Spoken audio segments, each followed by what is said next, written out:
Hello, and today we're looking at a game that's just arrived today, Chip Theory Games Too Many Bones. Now it's so big, can't actually get it all in shot, so you've got the main game box, Too Many Bones here, character expansion Tink,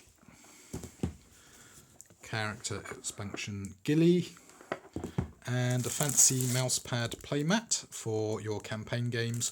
There is also another character that hasn't arrived yet that hopefully should be coming sometime next week. And at the same time, I actually got the other game that Chip Theory Games is known for, Hoplomachus, which is a gladiatorial combat game using high quality poker pieces. Now, Too Many Bones combines the poker pieces with dice, and it's basically a dice building RPG game, hence the little campaign map. So let's get into the main box and see what's going on. Now, as you can see on the back of the box, you get some fancy player mats, you get a little battle board with your poker chips, you get some health, you get fancy little character dice tray with reference sheets, and when you actually use your character, as you can see down here, you can upgrade your character and get equipment. And the box contents has 5 characters. Let's just move that there. 5 characters, 139 skills, stats and battle dice, 60 encounter cards, 68 loot cards, 71 baddie and Gearlocs, 65 health chips, 5 reference sheets, 2 dice storage trays, and the most important thing, the rulebook. And there is some nice little adventure path options on the cards, and it's going to be good to actually dig inside the box and see what it all looks like.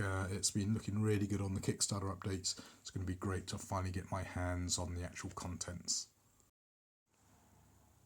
Okay, so on opening the box, you've got some character die, which I believe are initiative dice. A little marker here, looks a bit like a sweetie, don't eat it, I don't think it would be good for you. Some playing cards, which I'm going to have to look at sleeving. Rather worryingly, looks rather tight for sleeves in the box. The 2 dice trays with some dice, and then a whole load of lovely dice. Yeah, the colours are nice, the quality looks good. I have to say that does look rather sweet. Yeah, oh, nice rattly noises as well.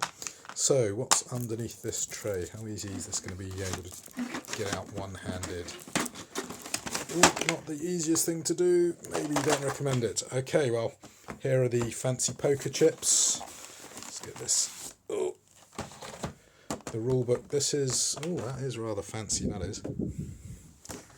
The rulebook and the fancy bits underneath, so the reference cards, oh they're funky, the mouse pads, the combat turn initiative marker, and is that it? Yeah, so there you go. So you've got Boomer, Patches, Picket, Tantrum, and I think that's all of them. There's their little character sheets, the initiative, combat, battlefield, and of course the rule book, which I'm going to have a good read because I've sort of forgotten how to play the game based off the Kickstarter updates. Now you can upgrade these chips if you want. These are, you know, pretty decent quality plastic chips, but they're not as nice as the ceramic main character chips like these, which have a whole load of interesting stats on, and these are really nice. They're probably most of the weight in the box. They are heavy, so I need to get those all opened up and check everything out, but so far it's looking really good, and yeah, they're nice looking dice.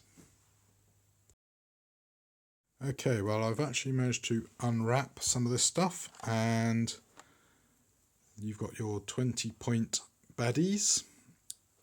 So you've got this rather magnificent beastie here. He is a ferocious owlbear. Then if you downgrade a little bit, you've got these 5-point baddies. So for example, this is an orc rager, I think that is. Then you've got your little kind of minions. you know, 1-point baddies, for example, a dragon whelp.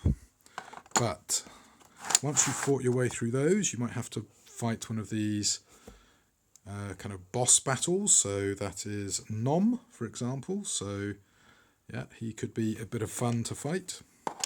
You have your little day tracker, which goes in that little mouse pad. You've got the marker for which lane things are in. And then here you've got your heroes. So yeah, really nice quality artwork. Let's see if we can get a good picture of that. So really nice artwork, and then when they're defeated, you sort of flip them over, and so this one here looks like you can have them as an ally or as someone you fight.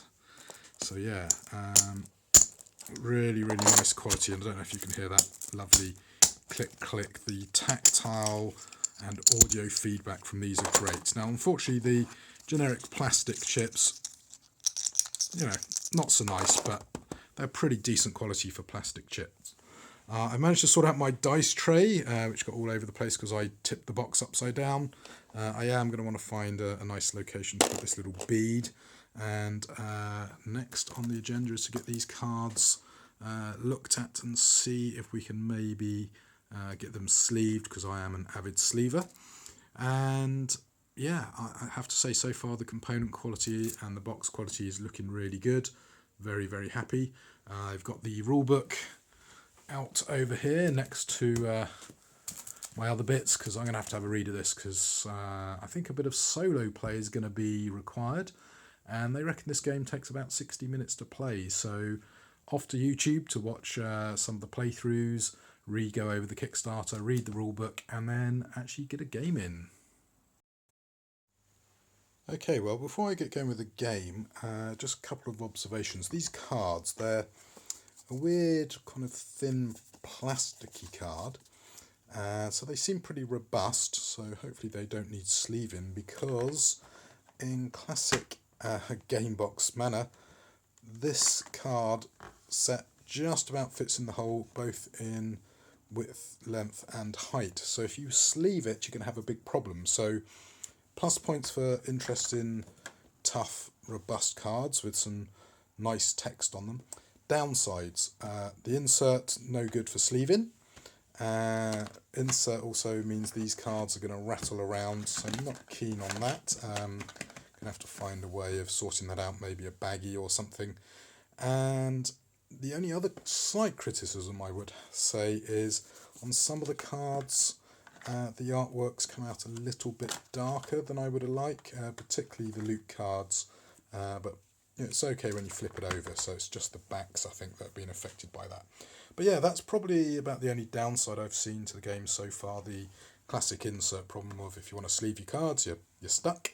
And obviously, as I say, the ink being a little bit dark on some of the bits and pieces. I am a little bit concerned with the mouse mats, whether it will also be a dark printout on those, but from a quick glance it didn't look too bad. So yeah, overall, thumbs up.